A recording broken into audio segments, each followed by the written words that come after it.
I still remember that morning like it was yesterday. It was raining heavily, and my babysitter called and said she couldn't make it. My heart sank.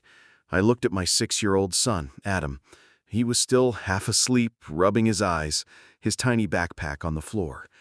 I had an important client meeting that morning, one I had been preparing for all week. So I took a deep breath and said, "You're coming with me, buddy, but you have to be super quiet." He nodded. We reached my office. I set him up with a few coloring books and snacks. I thought we'd get through the day without trouble. But life isn't always that simple. During the meeting, my boss walked by and noticed Adam. She didn't say anything at first, but after the meeting, she called me in. "We have a policy," she said coldly. "You can't bring your child to work. I'm sorry, but this is a serious issue. We're letting you go." Letting me go? For what? Being a mother? I felt numb. I packed my things while my son looked at me with sad eyes. "I'm sorry, Mom. I ruined everything." That sentence broke something inside me. The next few weeks were terrible. No income, no backup, just me, my son, and a mountain of bills. I applied everywhere. Most places didn't even reply. Until finally, a small marketing firm called me for an interview. They were kind, less fancy, more human. I got the job. I promised myself I wouldn't mess this one up. I became extra careful, came early, stayed late. I wanted to prove myself.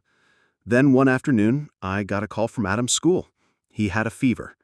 High. I panicked, rushed to the school, and just like before, I had no one to leave him with. So I brought him with me.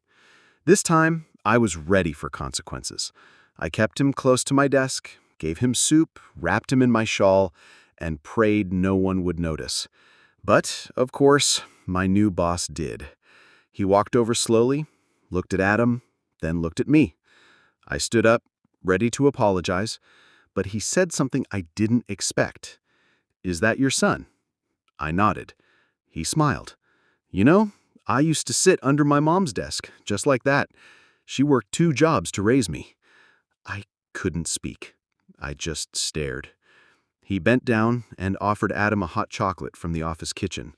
Then he looked at me and said, "You're doing great. Don't worry, we're all human here." That was the day I knew this wasn't just a job. This was a place where people mattered, where being a mother didn't make you weak, it made you stronger. I didn't just find a paycheck, I found respect. And that little boy who once thought he was the reason I got fired, now he says, "I want to work like Mom one day." And that means everything.